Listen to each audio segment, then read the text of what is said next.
안녕하세요. 오늘은 저희가 기초심리평가 첫 번째 시간입니다. 선생님들께서 오늘부터 우리 기초심리평가와 관련된 이 핵심 이론들을 한번 공부해 보도록 하겠습니다. 우선 첫 번째로 핵심 이론 49입니다. 처음에 DSM-5의 정신장애 분류 범주가 나와 있는데요. 이것을 한번 살펴보도록 하겠습니다. 선생님들도 다들 아시는 것처럼 DSM-4가 5로 바뀌었죠. 개정되고 나서 이제 시험도 4에서 5로 많이 전환돼서 나오고 있습니다. 그래서 완전히 뭐 이제 DSM-4는 안 나온다, DSM-5만 나온다 그러진 않는데, 그래도 DSM-5 위주로 DSM-5에서 어떻게 그 장애들을, 정신장애를 분류하고 있는가, 이런 것들 중심으로 해서 시험 문제들이 많이 바뀌어가고 있기 때문에 선생님들이 이번 시간에는 DSM-5의 그 장애 범주를 어떻게 나누고 있는지 이것에 대해서 정확하게 알고 넘어가셔야 할 것 같습니다.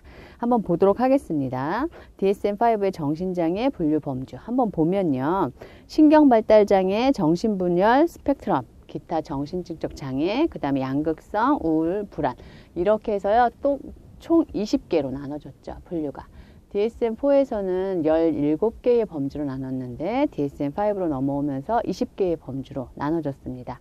그래서 그 범주 나눠진 것, 그 각 범주 안에 어떤 하위 장애들이 들어가는가, 그것들에 대해서 이 시간에는 정확하게 알고 넘어가도록 하겠습니다.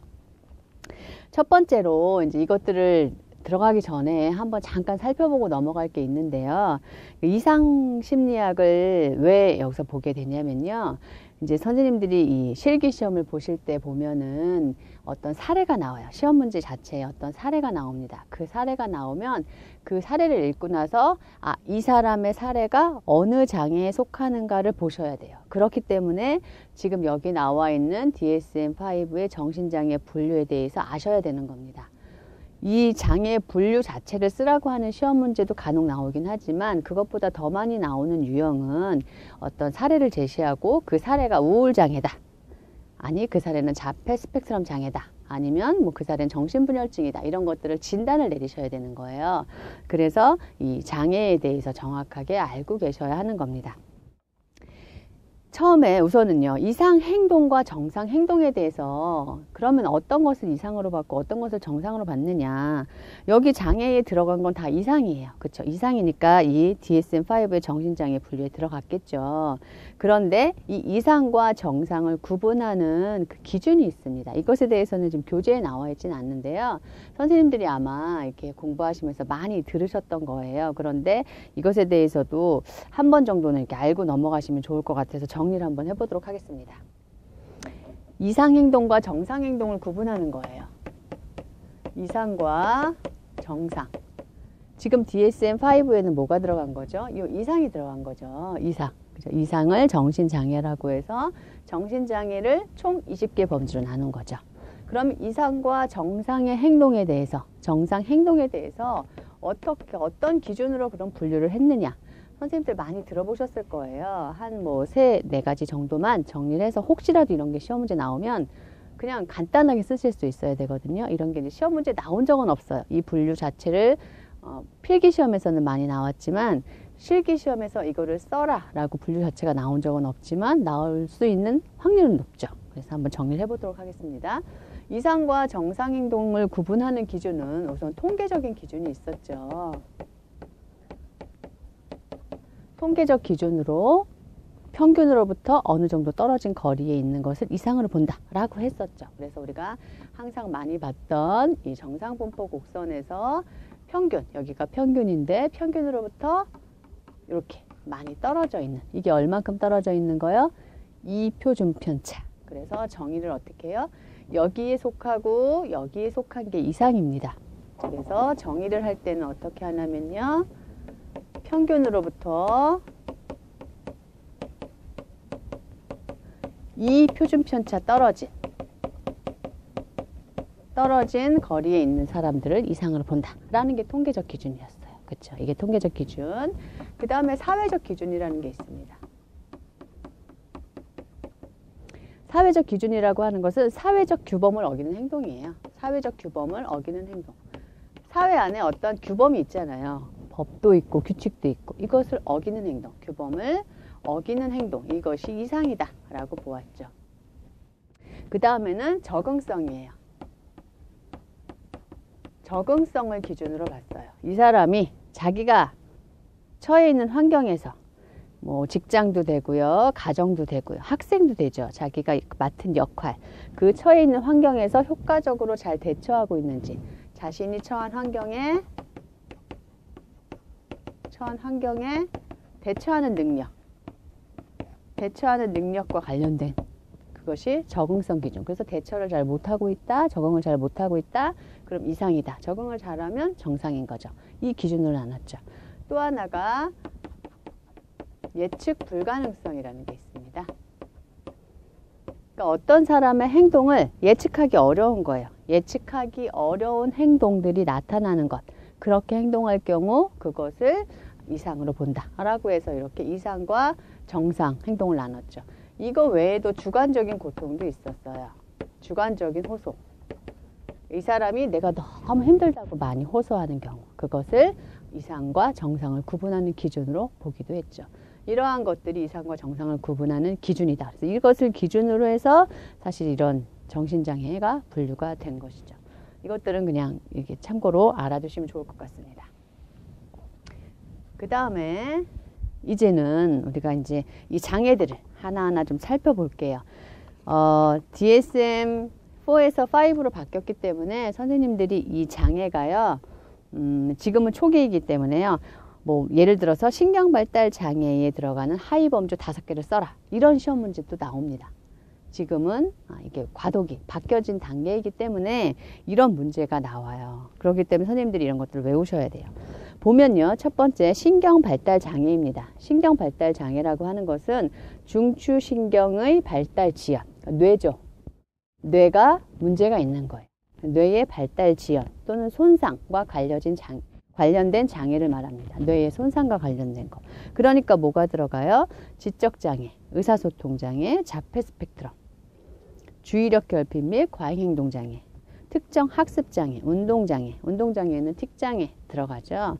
이러한 것들이 신경발달 장애에 들어간다라고 알아두셔야 될 것 같습니다. 두 번째로 정신분열 스펙트럼 및 기타 정신증적 장애입니다. 이것은 정신분열증을 비롯해서 그와 유사한 증상을 나타내는 아주 심각한 장애죠. 이 안에 속하죠. 여기에 속한 하위 유형이 지금 6개가 나와 있는데요. 이 6개가 증상의 이 강도, 그러니까 처음에 나와 있는 분열성 성격장애는 그나마 좀 경미한 증상이에요. 그런데 밑으로 내려갈수록 증상이 심각한 거예요. 그래서 이건 순서대로 외우셔야 돼요. 순서대로. 이 순서대로 외우셔서 가장 경미한 증상이 나타나는 게 분열형 성격장애. 이거는 선생님들이 우리 성격장애 있잖아요. 성격장애 A군, B군, C군 할 때 A군에 들어가는 분열형 성격장애가 여기에도 똑같이 들어갑니다. 그래서 나중에 이제 성격장애에도 분열형 성격장애가 들어가고 이게 정신분열 스펙트럼 장애 속에도 들어옵니다. 그래서 첫 번째가 분열형 성격장애, 두 번째가 망상장애. 하나 이상의 망상이 나타나지만 정신분열증적인 증상은 나타나지 않는 게 망상장애죠. 이런 망상장애가 있고요. 그 다음에 단기 정신증적 장애가 있습니다. 이거는 하루 이상 1개월 이내예요. 1개월 이내로 되는 것. 이것이 이제 단기 정신증적 장애다.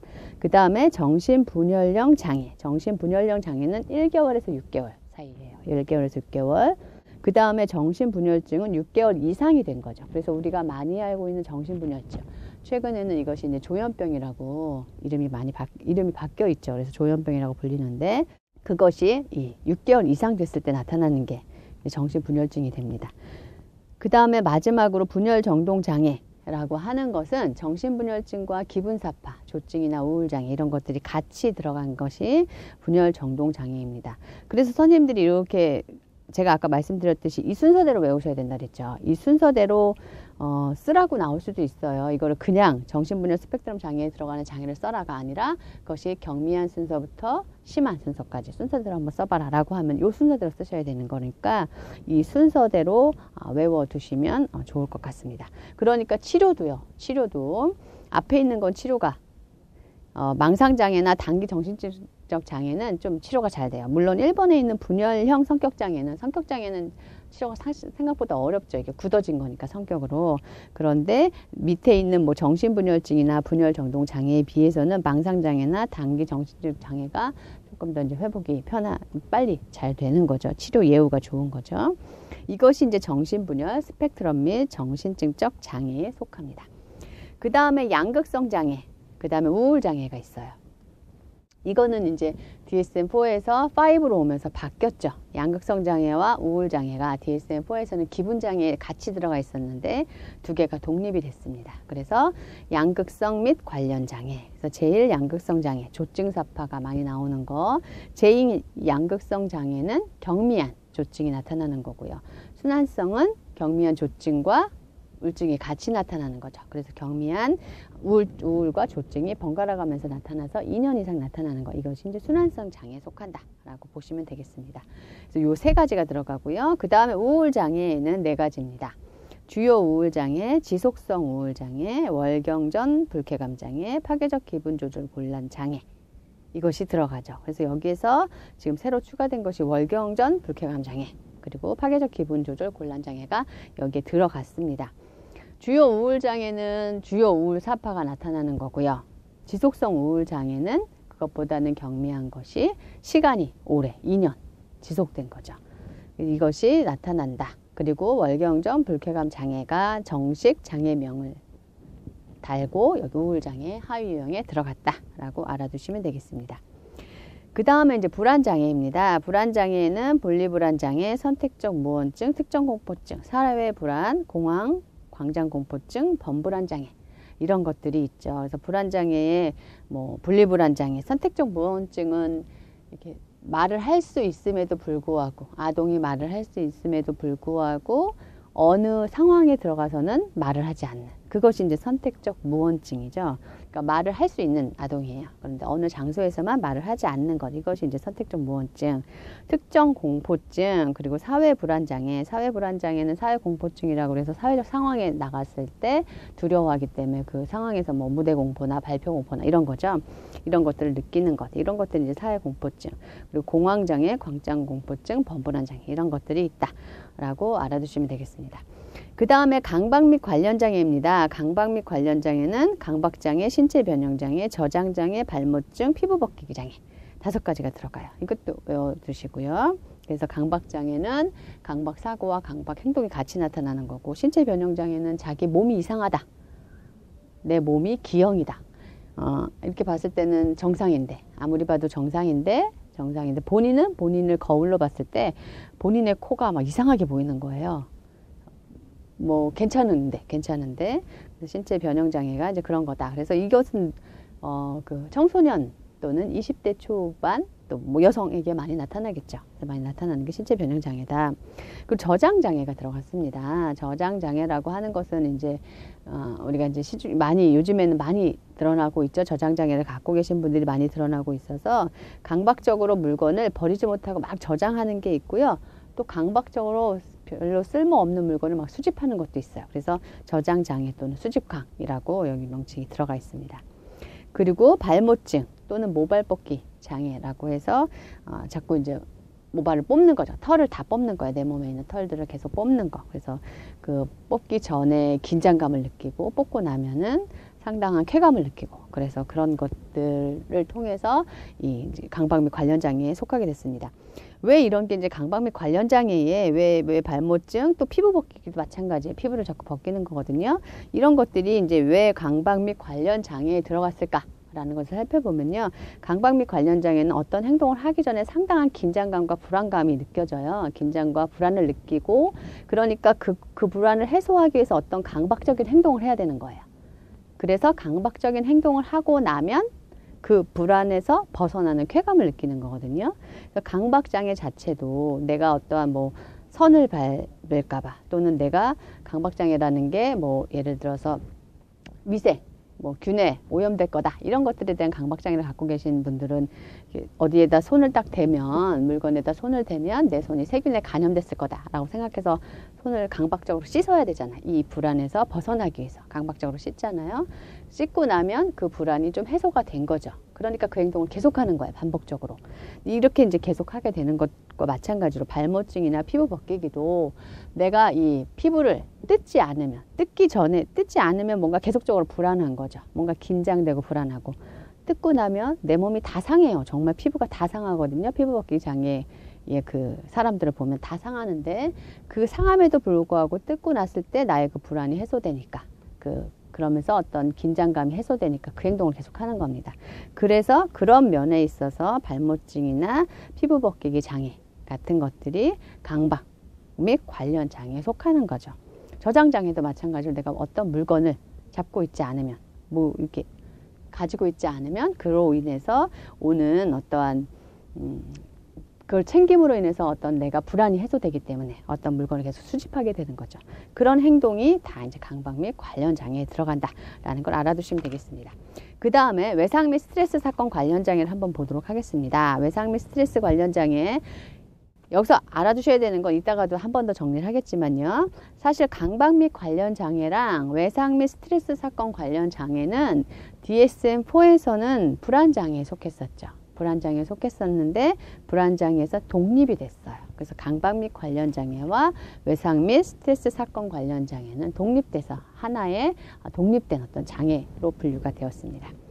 외상 및 스트레스 사건 관련 장애는 반응성 애착 장애, 탈억제 사회 관여 장애, 외상 후 스트레스 장애, 급성 스트레스 장애, 적응 장애 5가지가 있다. 그러니까 가장 우리가 외상 및 스트레스 사건 관련 장애니까 어떤 외상을 경험한 것, 스트레스를 경험한 것, 그것과 관련된 장애라는 거예요. 그러니까 외상 후 스트레스 장애가 들어갈 것이고, 급성 스트레스 장애는요, 그러니까 4번에 있는, 동그라미 4번에 있는 급성 스트레스 장애는 외상 후 스트레스 장애보다 기간이 짧아요. 그러니까 어떤 스트레스 사건을 경험하고 나서 1개월 이내까지 경험하는 거예요. 이것이 1개월을 넘어가게 되면 외상 후 스트레스 장애로 진단이 됩니다. 그래서 급성 스트레스 장애, 외상 후 스트레스 장애가 있고, 그 다음에 반응성 애착 장애, 동그라미 1번, 동그라미 2번에 나와 있는 반응성 애착 장애와 탈억제 사회 관여 장애, 이 2가지는 DSM-4에서는 그냥 반응성 애착 장애로 그냥 분류가 됐어요. 하나로. 그런데 이것이 2개로 나눠졌죠. 반응성 애착 장애는 누구에게도 그러니까 애착의 트라우마를 갖고 있어요. 내가 어렸을 때 애착을 잘 형성받지 못했기 때문에, 안정적인 애착을 경험하지 못했기 때문에 이 반응성 애착 장애는 누구에게도 애착을 안 느끼는 거예요. 애착을 안 느끼고 회피하고 사람들과 관계하지 않으려고 하는 것. 탈억제 사회 관여 장애는 똑같은 애착을 경험했는데 그와 반대되는 반응을 보여요. 그러니까 반응성 애착 장애는 사람에게 안 다가가는 건데, 탈억제 사회 관여 장애는 억제를 안 하잖아요. 탈억제, 억제에서 벗어난 사회 관여이기 때문에 아무하고나 친밀감을 가져요. 아무하고나 과도하게 친밀한 행동을 해요. 그것이 이제 탈억제 사회 관여 장애다. 이렇게 2가지로 나오고, 이것이 다 뭐예요?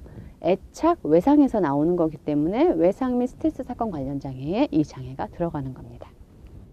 그 다음에 적응장애 자체도, 적응장애도 동그라미 5번에 나와 있는 적응장애도 어떠한 스트레스 사건을 경험하고 나서 적응상의 어려움을 경험하는 거죠. 그러니까 이 적응장애도 외상 및 스트레스 사건 관련 장애 하위 유형에 들어간다라고 알아두시면 되겠습니다.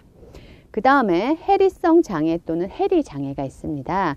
해리성 장애, 해리 장애는, 해리라고 하는 것은 어떤 스트레스 사건 같은 걸 경험하고 나서 나 자신과 어떤 기억 상실을 잠깐 경험하는 거잖아요. 그래서 해리라고 하는 건 순간의 기억을 딱 놓치는 거. 그래서 이것은 해리성 정체감 장애, 해리성 기억상실증, 이인증, 비현실감 장애 3개로 나눠진다.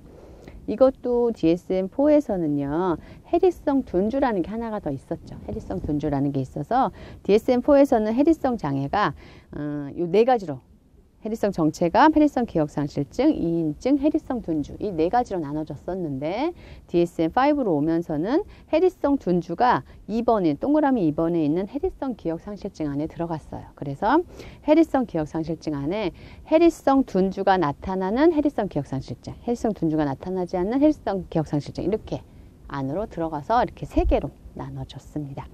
해리성 정체감은 선생님들 잘 아시는 것처럼 우리 다중인격 이런 거 있잖아요. 그래서 한 사람이 여러 가지 인격체로 보이는 거.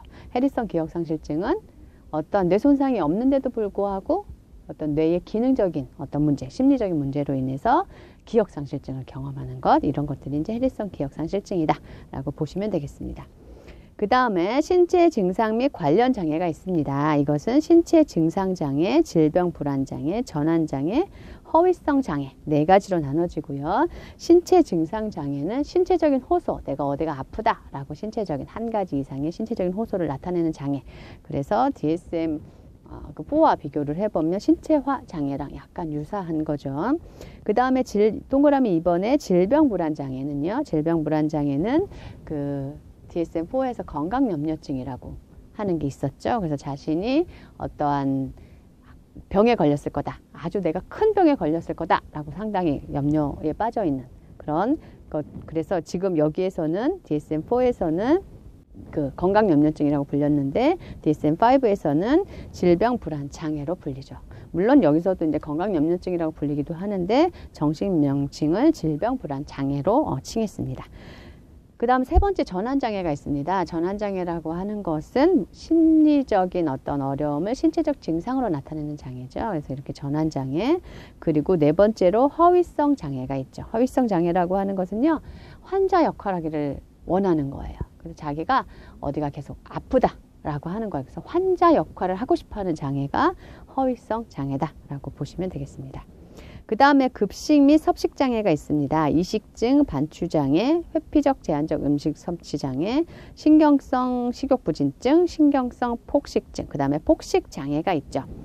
처음에 이식증은 먹을 수 없는 거 자꾸 먹는 거잖아요. 흙을 먹거나 머리카락을 먹거나, 그러니까 몸에 영양가가 없고 몸에 해로운 물건들을 자꾸 먹는 것. 이게 이제 이식증. 반추장애는 자꾸 되새기만 하는 거죠. 그 다음에 회피적 제한적 음식 섭취 장애는 아동의 경우에 이 음식을 너무나 안 먹어서 자기 연령보다 너무나 체중이 떨어지는 경우를 말하는 거죠. 그리고 신경성 식욕 부진증은 어떤 비만에 대한 두려움 때문에 음식을 너무 과도하게 섭취하지 않아서 너무 과도하게 저체중을 나타내는 것. 이것이 이제 신경성 식욕 부진증이다. 신경성 폭식증은 폭식 행동을 하죠. 폭식 행동을 하고 나서 뭘 하죠? 그것에 대한 보상 행동을 해요. 뭐 이뇨제를 먹거나 구토를 하거나 이런 행동을 해서 자신의 몸을 이렇게 상하게 하는 거죠. 그래서 이것이 신경성 폭식증이다. 6번에 동그라미 6번에 나와 있는 폭식장애. 폭식장애는 그러니까 행동을 해요. 많이 먹어요. 하지만 보상 행동은 없어요. 그 면에서 동그라미 5번의 신경성 폭식증과 차이를 보이죠. 그래서 보상 행동이 있는 것은 신경성 폭식증, 보상 행동까지는 안 나오는 것은 폭식장애다라고 알아두시면 되겠습니다. 그 다음에 배설장애가 있습니다. 윤효증, 유분증. 윤효증은 소변, 유분증은 대변에 대해서 적절하지 못한 곳에서 이것들을 보는 거죠. 그 다음에 수면 각성 장애가 있죠. 그래서 불면, 과다수면, 수면 발작, 호흡 관련 수면 장애, 일주기 리듬 수면 각성 장애, 수면 이상증, 초조성 다리 증후군, 하지불안 증후군 이런 것들이 이제 수면 각성 장애에 들어간다. 그래서 불면은 잠을 계속 못 자는 거죠. 과다수면은 충분히 잤는데도 불구하고 계속 졸려서 계속 낮 동안 활동하기가 어려운 것. 그러니까 여기 수면 각성 장애는요. 어떠한 수면에 있어서 어려움을 경험해서 일상생활에 어려움을 경험하는 장애예요. 그래서 3번 동그라미 3번의 수면 발작증은 기면증이라고 해서 갑자기 어느 순간 잠에 빠져드는 거죠. 막 활동을 하다가 낮에 활동하다가 갑자기 쓰러져서 잠드는 거. 이게 이제 수면 발작증 또는 기면증이라고 하죠. 호흡 관련 수면 장애는 잠을 자다가 호흡에 있어서 어려움이 있어서 그것 때문에 충분한 잠을 자지 못해서 일상생활에 어려움을 경험하는 것. 그 다음에 일주기 리듬 수면 각성 장애는 어떤 수면 교대 근무를 한다거나 또는 시차 적응 이런 것 때문에 어려움이 있어서 수면에 있어서 어려움을 보이는 거다. 이런 것들이 이제 수면 각성 장애에 해당이 됩니다. 동그라미 7번에 나와 있는 초조성 다리 증후군은요. 이렇게 잠을 자는데 자꾸 다리에 뭐가 기어가는 것 같고 해서 다리를 움직이고 싶은 거예요. 다리를 긁거나 움직이거나 그러고 싶어하는 충동이 자꾸만 느껴지는 게 초조성 다리 증후군. 다리가 뭔가 기어가는 것 같고 이래서 움직여야 될 것 같은 그런 마음을 느끼는 것. 그로 인해서 충분한 수면이 안 되는 거죠. 수면에 어려움을 경험하는 거죠. 그런 것들이 이제 수면 각성 장애에 들어간다라고 보시면 되겠습니다. 그 다음에 성기능장애 또는 성기능 부전이 있죠. 그래서 지루증, 발기, 여성절감 장애. 그래서 성기능장애라고 하는 것은 원활한 성행위를 하는 데 있어서 어려움을 경험하는 것. 그게 이제 성기능장애예요. 성행위를 원활하게 해야 되는데 그에 있어서 어려움을 경험하는 것. 그래서 이런 것들이 있다. 그 다음에 성불편증이라고 하는 것은 성별 불쾌감에서 자신이 가진 성에 대해서 어떠한 불편감을 경험하는 거죠. 그래서 성을 어떻게 해요? 바꾸고 싶어 해요. 그래서 성을 전환하고 싶어 하죠. 그래서 전환증이라고도 하죠. 자신이 가진 성을 불편해서 그래서 성을 전환하고 싶어 하는, 성을 바꾸고 싶어 하는 것이 이제 성불편증이다. 그래서 아동의 성불편증, 청소년 및 성인의 성불편증이 있다. 라고 보시면 되겠습니다. 이 성불편증과 항상 비교가 돼서 많이 나왔던 게 동성애잖아요. 동성애와의 차이는 이 성불편증은요, 자신의 성을 전환하고 싶어 해요. 동성애는 전환하고 싶어 하지 않아요. 그런 차이가 있다라고 알아두시면 되겠습니다. 그 다음에 파괴적 충동 및 품행장애. 파괴적 충동 조절 및 품행장애. 여기에서 이제 이것도 이 하위 유형 있잖아요. 이것도 잘 알아두세요. 이것도 시험에 좀 자주 나와요. 그러니까 이 하위 유형에 대한 설명도 시험에 많이 나오고 요 장애 분류를 좀 많이 다루더라고요. 그러니까 보면요. 반항성 장애. 그러니까 적대적 반항장애라고 더 많이 알고 계실 거예요. 적대적 반항장애, 그 다음에 간헐적 폭발성 장애, 품행장애, 반사회성 성격장애. 이건 성격장애에 들어가는 게 여기도 들어가는 거죠. 그리고 병적 방화, 병적 도박, 이것들이 파괴적 충동 조절 및 품행장애에 속한다라는 걸 알아두시면 되겠습니다. 그 다음에 물질 관련 및 중독 장애에는 어떻게 해요? 크게 두 개로 나눠지죠. 물질 관련 장애와 비물질 관련 장애. 크게 두 개로 나눠져서 물질 관련 장애에 이렇게 알코올, 카페인 이런 것들이 들어가고 비물질 관련 장애에 도박 장애가 들어갔죠. 비물질 관련 장애, 도박 장애가 들어갔다라고 알아두시면 되겠습니다. 그 다음에 신경인지장애가 있습니다. 신경인지장애는 DSM-4에서 치매라고 했던 거. 그게 여기에 들어가면서 명칭이 신경인지장애로 바뀌면서요. 선망, 그 다음에 두 번째 주요 신경인지장애, 그리고 경도 신경인지장애. 이렇게 바꿨죠. 그래서 신경인지장애가 주요 신경인지장애는 동그라미 2번에 나와 있는 주요 및 경도 신경인지장애 이렇게 두 개로 나눠서 만약에 주요 신경인지장애라고 하면 이게 신경인지장애가 더 많이 손상된 거고요. 신경인지가 더 많이 손상된 거고 경도는 그거보다 경한 거죠. 이렇게 해서 나눠져 있다라고 보시면 되겠습니다. 그 다음에 성격장애가 있습니다. 성격장애는 DSM-4랑 똑같아요. 바뀌지 않았어요. 그래서 A군, B군, C군. 이 안에 들어가는 성격장애는 다 외워두시고 알아두셔야죠. 그 다음에 성도착장애 또는 변태성욕장애가 있습니다. 그래서 성도착장애는 관음, 노출, 접촉, 마찰, 성적 피하, 가학 이런 것들이 있다라고 알아두시면 되겠습니다. 그리고 마지막으로 이제 기타 정신장애가 있죠. 다른 의학적 상태에 기인한 달리 명시된 정신장애 이런 것들이 기타로 들어가서 총 20가지의 이 범주로 나눠져 있다라고 DSM-5를 알아두시면 되고요. 그 적중 예상 문제가 하나 들어가 있는데 불안장애 하위 유형을 써라. 이렇게 하면 이제 이렇게 쭉 쓰는 거잖아요. 그럼 이렇게 7개로 쭉 쓰는 거예요. 이 실기 시험 문제는요. 어떻게 나오냐면 이렇게 나와요. 어떻게 나오냐면 하위유형 7가지를 써라 라고 이렇게 나오면요. 7개면 7점인 거예요. 이게 7점. 14점이면 하나에 2점을 주는 거고요. 이게 7점이면 하나에 1점이에요. 그러니까 부분 점수가 계산이 돼요. 이 실기 시험은. 그러니까 선생님들이 만약에 내가 알고 있는 게 5가지다. 그럼 5가지 쓰셔야 돼요. 부분 점수 5점이라도 받아야죠. 내가 알고 있는 거 써야 되고 지금 여기에 예시되어 있는 것처럼 선생님들이 쓰실 때 꼭 이렇게 쓰셔야 돼요. 이렇게 시험을 쓰실 때 1번 이렇게 나눠서 쓰셔야 채점할 때 이건 맞고 이건 틀리고 해서 부분 점수 1점 이거라도 이렇게 받는 거거든요. 실기는 그렇게 계산이 되니까 선생님들이 이렇게 딱 나눠서 여기는 이렇게 나눠서 쓰는 시험 문제인데 만약에 이제 풀어서 쓰는 시험 문제가 나왔을 때 막 이렇게 5가지 써라 했는데 선생님들이 이렇게 나눠서 안 쓰시고 5가지를 막 풀어서 쓰면요 채점이 안 돼요. 그래서 선생님 부분 점수 받기가 어렵거든요. 그러니까 만약에 꼭 이렇게 5가지를 써라, 2가지를 써라 이러면 요걸로 나눠서 이렇게 실기는 그렇게 쓰셔야 됩니다. 이렇게 쓰시면 되겠습니다. 그러면 이제 그 다음 페이지에 이거 꼭 알아두셔야 되는데요. DSM-4에서 DSM-5로 개정이 되면서 바뀐 게 있어요. 바뀐 그것들을 한번 보도록 할게요. 그 심화학습입니다. 그 다음 페이지에 보면 심화학습 있죠.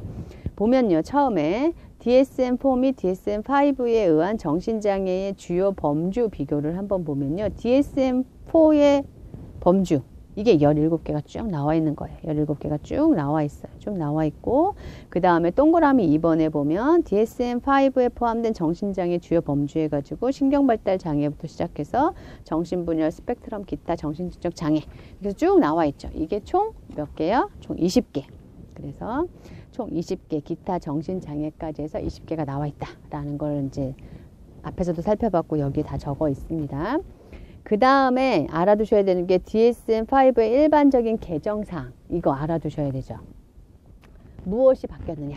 첫 번째 개정판 숫자의 변경이다. 그래서 기존은 DSM-4 하면은 아라비아 숫자를 썼죠. 로마자를 썼죠. 로마자를 써서 DSM-4까지는 개정판의 순서를 나타내는 숫자를 로마자로 표기를 했다. 이게 로마자로 이렇게 표기했잖아요. 그죠? 이렇게 표기했는데 5로 넘어가면서는 5 숫자로 아라비아 숫자로 바꿨습니다. 그래서 이것을 한 것은 보다 쉽게 하기 위한 의도를 가지고 있다라고 되어 있습니다. 그 다음 두 번째로 다축 체계가 폐지되었습니다. DSM-4에서는요 1축 장애를 진단하는 데 있어서요 1축, 2축, 3축 이렇게 해가지고 여기에 속하는지 여기에 속하는지 여기에 속하는지 어떻게 속하는지 해서 장애를 분류를 했어요. 근데 그것을 폐지했습니다. 왜 폐지를 했냐면 DSM-4에서 사용하는 다축 진단 체계가 실제 임상 현장에서 유용하지 못하다. 진단의 객관성 및 타당성이 부족하다. 이런 것들에 대한 비판이 있었고 그래서 폐지를 했습니다. 근데 이것은 이제 뭐 표기 방식을 폐지한 것 뿐이지 내용 전체를 다 폐기한 건 아니다. 라고 그렇게 이야기가 되고 있죠. 그 다음에 세 번째가 차원적인 평가를 도입했다라는 겁니다. 차원적인 평가. 그러니까 범주적 분류의 한계를 보완하기 위해서 차원적 평가 방식을 도입했다라는 겁니다. 범주적인 분류라고 하는 것은 뭐냐면요. 이게 그냥 나누는 거예요. 너는 A, 나는 B 이렇게 나누는 거예요. 그러니까 A에 속하면 B, A에 속하면 B는 안 속하는 거죠. 이렇게 되는 거예요. 그런데 이것이 문제가 있었던 거죠. 공존 질환도 있을 수 있고 A도 있고 B도 있고 있을 수 있고 그래서 차원적인 평가를 도입했는데 차원적인 평가라고 하는 것의 가장 그것이 이제 자폐 스펙트럼, 정신분열 스펙트럼이죠. 스펙트럼이라고 하는 것은 여기는 아주 심한 경우, 여기는 아주 경한 경우, 요 사이에 어디에 있다라는 거예요. 그러니까 어떤 사람이 자폐 스펙트럼이라고 하면은 자폐가 아주 심한 경우와 자폐가 거의 없는 경우에 어디쯤 있는 거지 쟤는 자폐, 난 자폐 아니야 이렇게 분류하지 않는다는 의미가 들어가 있습니다. 그래서 차원적인 분류는 이상행동과 정상행동을 단지 부적응성의 정도 차이로 보았다라는 거죠. 그래서 이 둘 간의 질적인 차이 이렇게 질적으로 완전히 다르다라고 보지 않고 정도 차이로 보았다라는 겁니다. 그 다음 페이지 봐서요. DSM-5에 기억해둘 만한 개정사항을 한번 보면요. 이 DSM-4에서 5로 바뀐 것에 대해서 한번 써봐라 라고 하면 이렇게 쓰셔야 돼요. 첫 번째 정신분열증의 하위 유형 없어졌어요. 네, 동그라미 1번이 그 이야기입니다. 정신분열증의 하위 유형 없어졌습니다. 2번 동그라미 2번 불안장애의 하위 유형으로 분류되었던 강박장애랑 외상후 스트레스 장애가 어떻게 됐다? 각각 독립돼서 강박 및 관련 장애, 외상 및 스트레스 사건 관련 장애로 독립됐다. 동그라미 3번 기분장애의 하위 유형으로 분류되어 있던 우울장애와 양극성 장애도 어떻게 됐다? 각각 독립됐다. 그쵸? 동그라미 4번 유아기, 아동기 또는 청소년기에 통상 처음 진단되는 장애라는 게 있었죠. DSM-4에서는 이런 장애가 있었습니다. 여기 하위 유형에 있던 배설장애가 독립된 장애 범주로 독립했다는 거죠. 독립됐다는 거예요. 배설장애가. 동그라미 5번 DSM-4의 분류 기준에서 광범위한 발달 장애가 있었죠. 아동기, 청소년기에 처음 진단되는 장애 하위 유형에 광범위한 발달성 장애가 있었습니다. 이것의 하위 유형에 뭐가 있었냐면요. 자폐성 장애가 있었어요. 이 자폐성 장애가 뭘로 바뀌었냐면 자폐 스펙트럼 장애로 바뀌었죠. 자폐 스펙트럼 장애로 바뀌면서 신경 발달 장애의 하위 유형으로 들어갔어요. 선생님들 앞에 다시 한번 보세요. 처음에 딱 보세요. 제일 첫 장. 제일 첫 장이 어디냐면요. 그 핵심 이론 49 DSM-5의 정신장애 분류 범주 제일 첫 장 230쪽 보면은 신경발달 장애가 있어요. 그 안에 쭉 보면 동그라미 3번에 자폐 스펙트럼 장애가 있습니다. 요 자폐 스펙트럼 장애를 지금 이야기하는 거예요. 그래서 이 자폐 스펙트럼 장애가 신경발달 장애의 하위 유형으로 분류가 되었고요. 또 하나 알아두셔야 되는 건 이 자폐 스펙트럼 장애 안에 무엇이 들어갔냐면 아스퍼거 장애, 아동기 분개성 장애가 들어갔어요. 그러니까 이게 다 달랐거든요. DSM-4에서는 아스퍼거 장애도 있었고요. 아동기 분개성 장애도 있었고요. 자폐 장애도 있었어요. 요 세 개가 합쳐진 거예요. 자폐 스펙트럼 장애에는 아스퍼거 장애, 아동기 분개성 장애, 그 다음에 자폐 장애가 포함돼서 자폐 스펙트럼 장애로 들어갔다라는 걸 알아두시면 되겠습니다. 동그라미 6번에 기존의 강박장애 및 그와 관련된 장애를 포함하는 강박 및 관련 장애가 새로운 장애 범주로 나왔다 그랬죠. 제시되면서 여기에 뭐가 들어갔어요? 저장장애, 피부 벗기기 장애가 추가되었다라는 걸 알아두시면 되겠습니다. 동그라미 7번에 DSM-4에서 종종 만성적인 짜증이나 간헐적인 분노를 표출하는 아동 및 청소년에 대해서 내려졌던 양극성 장애가 있었는데 이거 대신에 우울장애 하위 유형에 들어갔죠. 파괴적 기분조절 곤란장애라는 새로운 진단 기준이 마련되면서 여기에 아동 및 청소년 이 장애 내려졌던 게 파괴적 기분조절 곤란장애로 들어갔다라는 것. 그리고 또 하나가 우울장애에 뭐가 들어갔다고요? 월경전 불쾌감장애가 들어갔다라는 걸 알아두시면 되겠습니다. 동그라미 8번입니다. 주요 우울증 4파가 있어요. 주요 우울장애 안에 주요 우울증 4파가 있는데 DSM-4에서는 여기에다가 사별하고 2개월까지 나타나는 우울 증상을 나타내는 경우엔 여기에 속하지 않는다라고 했어요. 왜냐하면 이제 사별을 겪고 2개월도 안 됐어. 그럼 요 안에서 나타나는 우울 증상은 우리가 주요 우울 장애로 보기가 어렵다라는 거죠. 그래서 이걸 제외시켰던 거예요. 하지만 이것을 없앴죠. 그것도 사별로 인한 상실감이 심각한 사회적 스트레스 요인으로 작용할 수 있다는 의견 때문에 이 사별 제외 항목을 없앴습니다.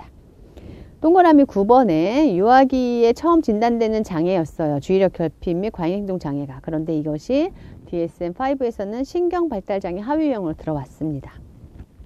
그러면서 바뀐 게 뭐냐면은 이 ADHD, 주의력 결핍 및 과잉행동 장애가 그 DSM-4에서는 7세였어요. 7세 이전에. 그런데 12세 이전으로 바뀌었죠. 이렇게 바뀐 이유는 성인기까지 ADHD가 지속될 수 있다라는 사실을 반영한 겁니다. 동그라미 10번에 선망, 치매, 기억상실 장애, 기타 인지 장애가 DSM-4에서는 있었죠.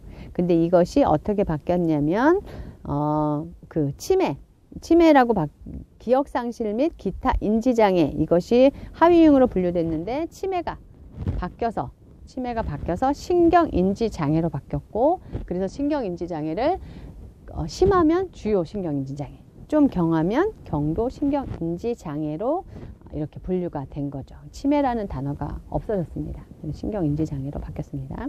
동그라미 11번에는 물질 관련 장애는 물질 관련 및 중독 장애로 바뀌면서 물질 관련 장애와 비물질 관련 장애로 바뀌었고 비물질 관련 장애 안에는 도박 장애가 들어갔다라는 것이 그 동그라미 11번의 이야기입니다. 동그라미 12번에는 부록에 있었어요. 폭식장애가 DSM-4에서는 부록에 있었는데 이것이 DSM-4에서는 급식 및 섭식장애의 합의유형으로 정식 진단명을 받았다라고 알아두시면 되겠습니다. 그래서 이 시간에는 저희가 DSM-5의 전반적인 그 하위 장애 유형 분류를 한번 살펴보았고요. 이 안에 뭐가 속하는지는 그냥 외우셔야 돼요. 실기시험은 선생님들 시간이 없어요. 실기시험 딱 들어가시면 그때 기억해서 쓰시면 안 돼요. 시간이 촉박하기 때문에 그래서 다 외워놓으시고 쓰라고 하면 하위유형이 무엇이냐 다 쓰셔야 되고 이것과 함께 꼭 알아주셔야 되는 게 지금 말씀드렸던 거 DSM-5에서 기억해둘 만한 개정사항 DSM-4에서 5로 바뀌면서 바뀐 게 무엇인지 한 5가지 정도는 외워두세요. 외워두셔서 써라 라고 하면 뭐 한 3개에서 5가지 쓰라고 정도 나오겠죠. 만약에 나온다면 그럼 이 5가지 정도는 쓰셔서 5점 또는 10점 다 맞도록 이렇게 준비하시면 좋을 것 같습니다. 네, 수고하셨습니다.